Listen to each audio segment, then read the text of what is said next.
Hello everyone, here's what's coming up tonight on News Center Now. A bitter weekend is on tap, but there's one sure sign that warmer weather will get here eventually. Didn't stop us from clams, chowder. Despite floodwaters up to the doors, a local favorite opens for the season. Plus, if they think it'll speed up the pace of play and bring more fans in, they're willing to take a chance. Speaking of spring, major rule changes for minor league baseball, what this means for fans. And Jessica Gagne is live in Austin, Texas with the UMaine Black Bears. We'll check in with her. This is News Center Now.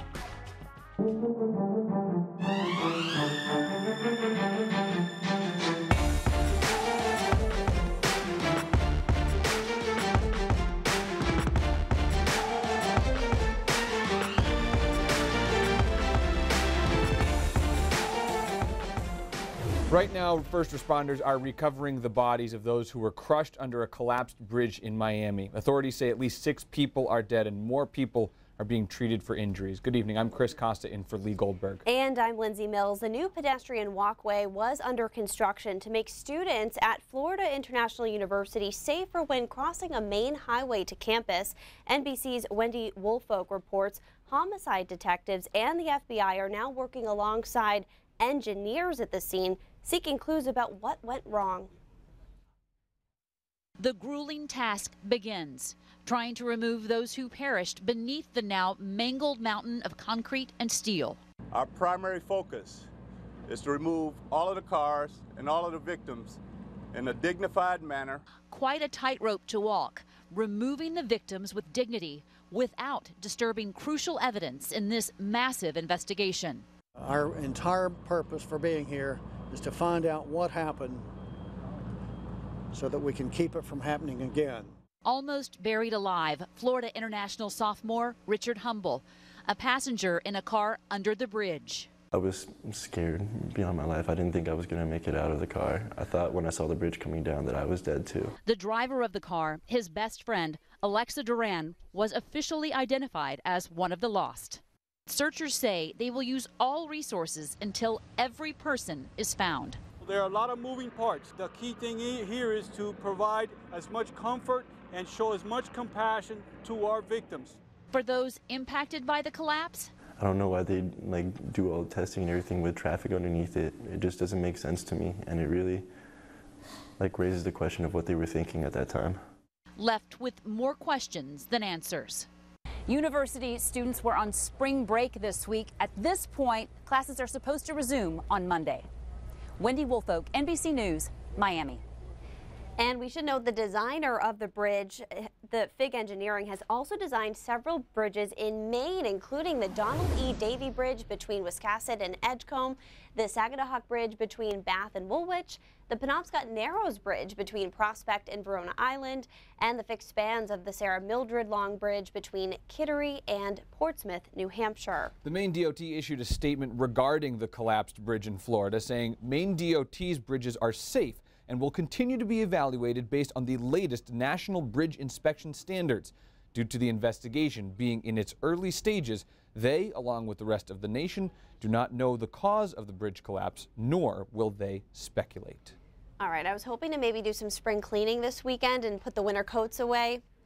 Not so fast, Keith Carson says. It's technically almost spring meteorologically, but it sounds like no dice here. It's been that long since you've been in Maine, huh, Lindsay? You thought you could take your coats and put them away this time of the year. May is a good time for that. In the meantime, temperatures in the mid-30s right now. We get to the upper 30s in spots along the coastline, into the 20s, though, and what will be a chilly night tonight for most of us. A couple of snow showers across northern Maine. Most of us have been partly cloudy to mostly sunny through the day today, so a good-looking day. But these snow showers here will continue for the next couple of hours up towards Holton and into Danforth there. But overall, very, very light stuff. A lot of it probably not even hitting the ground or certainly not really accumulating. Overnight lows tonight will begin to cool down, and you'll feel it a lot on Sunday morning and Monday morning. Tonight will be in the teens in most spots. A couple of single digits, though. Greenville, Millinocket, and Caribou. Those single digits will be across the entire map by the time we head into Sunday, Monday, and a little bit into Tuesday as well. So a couple of snow showers move in tomorrow morning, I think, for St. Patrick's Day. Those move out pretty quickly, though. So by tomorrow afternoon, it's a nice bright day. However, take a look at the temperatures at 11 a.m. We've got low 20s, a lot of teens, and even still some single digits. That continues through the afternoon. We don't do much better than 25, 26 in most spots, and it's windy, so your wind chills will be in the single digits. We drop actually into the single digits as we head into Sunday morning, and then Sunday's a bright day, but again, having a hard time fighting that cold start. We end up in the upper 20s in most spots. So certainly a cold weekend. The next thing to talk about, though, is a storm system for next week. Guys, there is some encouraging news if you don't like snow there. Some. Okay. A little bit. All right. Thanks for the heads up, Keith. Okay. Well, we all remember the images on our news feeds of this winter's astronomical high tides. Many Maine homes and businesses had water flooding the buildings or coming right up to the front door, like the Clam Bake in Scarborough. And the restaurant still opened this week for the season, despite it being its own little island a little more than a week ago. This was the scene at the start of the year. Cell phone video captures the Clam Bake in Scarborough surrounded by water. Another high tide more recently invades again. That's the biggest tide I've ever seen. Kitchen manager Dana Howland says the water wasn't going to stop them from opening for the season this week. We're accustomed to it. We get very little bit of water inside the building, but it looks worse from the outside. The seasonal business has been around more than 50 years and has seen its share of flooding. But what it left in its wake this time required some muscle. A lot of seaweed. So my daughter works for me and she had to sweep up probably about a couple 1,000 pounds of seaweed. I'm glad the water's all gone. 98-year-old Yvette DeLea says she waits all winter for her favorite fried fish. And it's delicious. We're ready to get rid of this snow. Karen Chandler lives in Old Orchard Beach. She says fresh seafood is a reward for almost getting through the winter she's had. The water came up from the path, from the beach, down to our street, and that was the first time I've ever seen it like that, ever, and I'm from Maine. Do you like tartar sauce or cocktail sauce? Staff say, nice try, Mother Nature. We all come together and it works out great. Loyal customers agree. Didn't stop us from clams and chowder. And good food. We're dying for some seafood. And the manager, Dana Howland, the kitchen manager, says he's worked there for 40 years and he's never seen the tide come as high as it did this winter. Wow. If you've ever complained about a professional baseball game taking too long, you're in luck. Minor League Baseball is implementing new rules this season to speed up games. We want to hear from you. Go to pulse.newscentermaine.com or click on the Pulse tab in our mobile app and vote. Do you think baseball's pace of play needs to speed up? We talked to a former baseball player and now coach who says not all of the new rules make sense. Next time you're at a minor league baseball park, you may notice the game moving a bit faster than normal.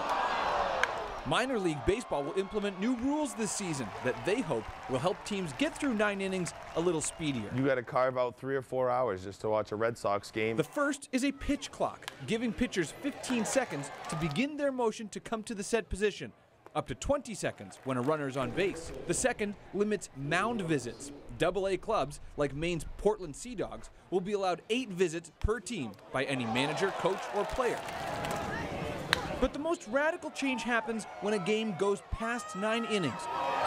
Starting this season, when a game goes to extras, teams will start with a runner on second base. It's a change that doesn't need to be made right away. The baseball purists would absolutely dislike it because of that rare late inning game, the 1 or 2 late summer nights, you know. Great swing. Westbrook's Anthony D'Alfonso is a hitting coach. He played at the University of Southern Maine and in a Mexican league. He coaches kids trying to make it to college and beyond. He says changes like the pitch clock affects how he trains them. Now kids have to get in, brush the dirt off and go hit, and the pitcher has to grab the ball and go pitch. He says many kids are choosing faster-paced sports and thinks some of these rules will help keep future players interested. That's it. In the minor leagues, ultimately your fan base will be children, kids, and their parents going to make it a family event. So I think the shorter the production, the easier it is to keep a fan being a young kid's attention. Now, some baseball writers believe these changes could make their way to the majors, but that's not confirmed yet.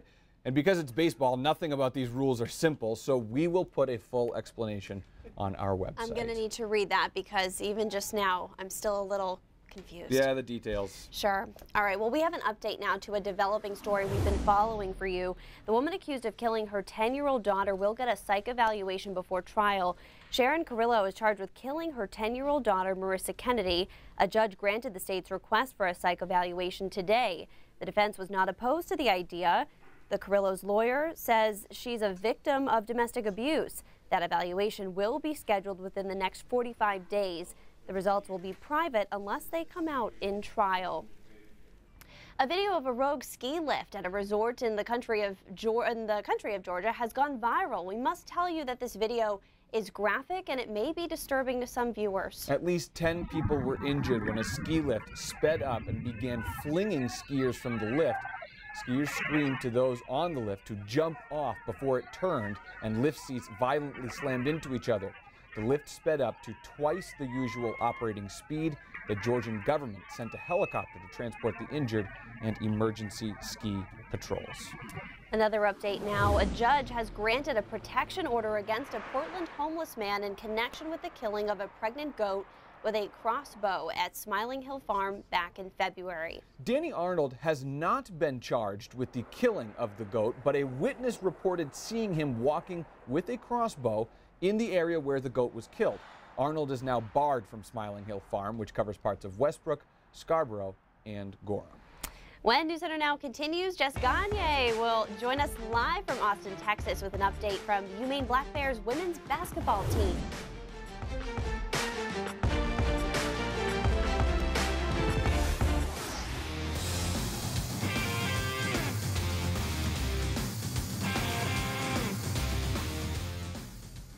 News Center Maine's Jessica Gagne is on the ground in Austin, Texas with the UMaine women's basketball team. The Black Bears will face the Texas Longhorns tomorrow at 6 o'clock for the first round of the NCAA basketball championship. Hey, Jess.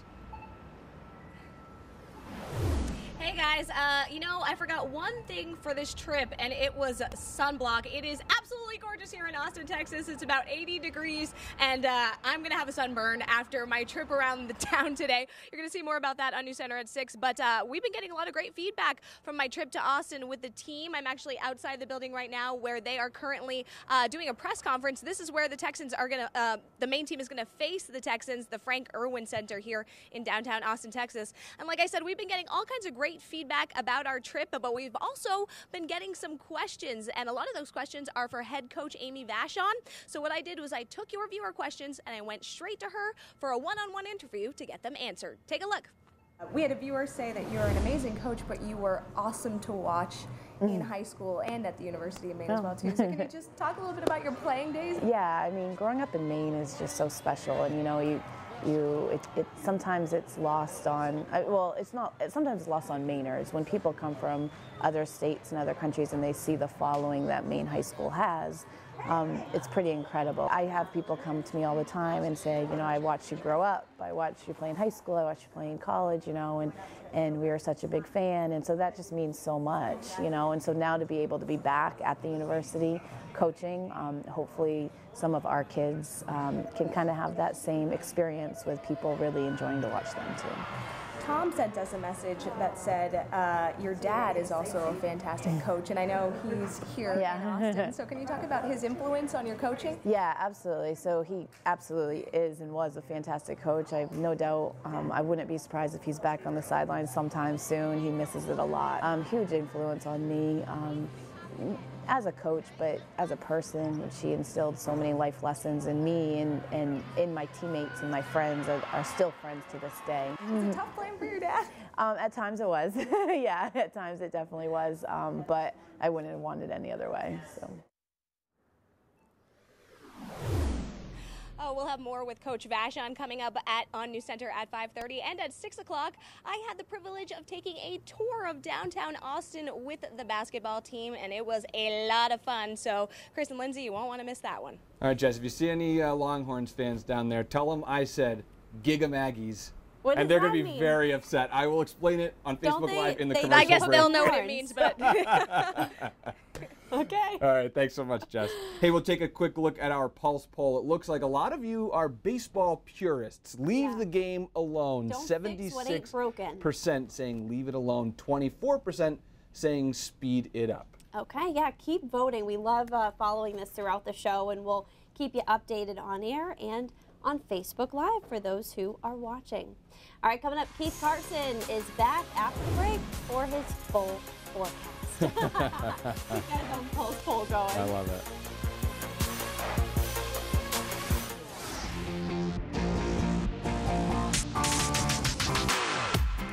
Yet another fumble from Snapchat, and now pop star Rihanna has them in the crosshairs. She slammed the app for an ad promoting a smartphone game called Would You Rather.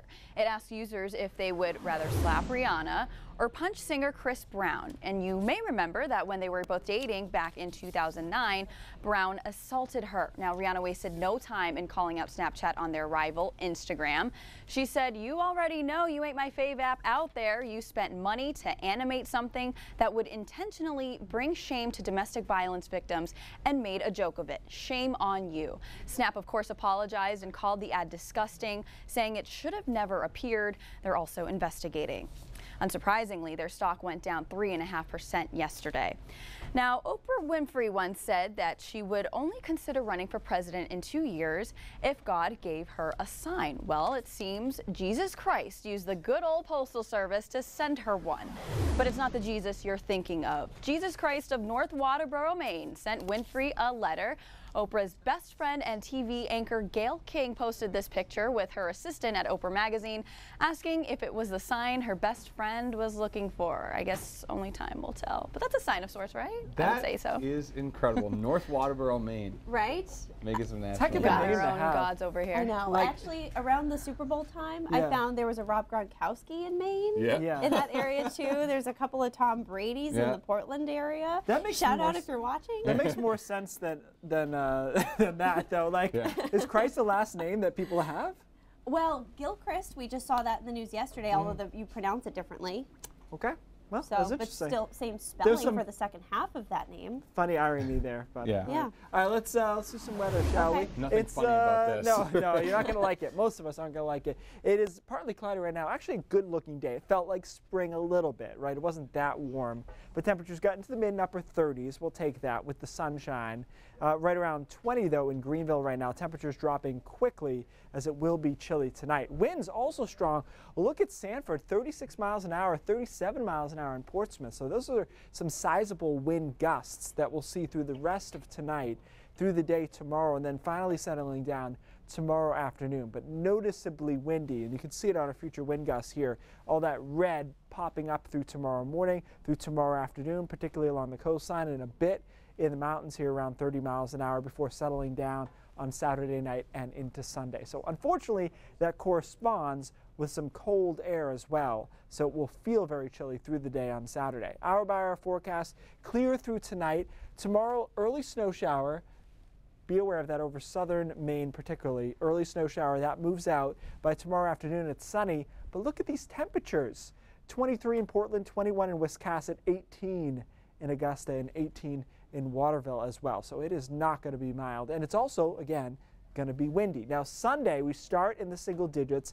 By Sunday afternoon, we're only in the mid and upper 20s despite all the sunshine, and we do it again on Monday. So here's a look at our morning lows day by day here. Sunday is very cold, single digits below 0 in the mountains. Monday is not a whole lot better, 9, 10 Portland, Wiscasset, 8 in Bangor, and again, very low single digits into the mountains. And one more time on Tuesday, hey, it's 12, that's nice. A little bit better there, but still very cold for this part of March. Not early March, but for this part of March, very cold. But there is some hope if you don't like snow. The computer models, as I mentioned yesterday, started diverging on this storm system that felt like it was inevitable, right? Oh, we're going to get another nor'easter. Well, they have now diverged, and the European model is completely suppressing this thing to our south on Wednesday, and then hooking another low close to us on Thursday, but just clipping down east. So if this happened, very minimal impact for us. We'll still have to watch and see what the computer models do. But again, there's hope that this isn't like a march of inevitable snow, which is kind of what it felt like. And when I first saw the storm, what was it, Tuesday, for next Tuesday, I was like, whatever, sign us up. Like, this is obviously going to happen because we're in this pattern. So the model's diverging, at least for those who don't like snow, shows us a chance we could miss this one. And the timing has changed. Tuesday's out of play. it's now Wednesday and Thursday that we're continuing to watch. So we won't know for sure probably till Sunday at this point because they're just too wildly out of sync at the moment. I think the good news, though, for the people who really enjoy winter sports is that last storm that we got with just double digits pretty much everywhere. They got a good base. Yeah, they'll keep taking it. Like, you know, people who are really into skiing are like, just bring it on until May. But for everybody else, we might be able to hang it up here for next week. You're in, Keith. Yeah, all right. I'm in between. Let's check in now with Rob Caldwell to see what's coming up on News Center Maine at 5:30. Hey, Rob. Hi, guys. In the next half hour, a Superior Court judge has ruled that the LePage administration did not have the authority to close the Downey's Correctional Facility. So, what is the governor's next move? Will he reopen the prison or keep fighting in court to keep it closed? Don Kerrigan's got the story. And hundreds of thousands of immigrants are facing deportation and are at risk of losing their temporary protective status. This is hitting close to one family that's been living in Maine for 6 years. Those stories and more coming up on News Center at 5:30. All right, Rob, thank you so much. News Center now. We'll be back with Brain Drops after the break, and don't worry, no math lessons today. All right, everybody, we want to check back in with the results of our Pulse Poll. Should the speed of baseball games be increased? And it looks like right now we've got about 73% of you saying leave it alone. Surprised by that. I like going to baseball games, but for me on TV, it is brutal. It is so slow. I mean, and I'm not like a kid, you know. Right, but, and that's what you bring to minor league games. Anyways, all right, today's Brain Drops, no math, but math will be back at some point, so don't get too excited.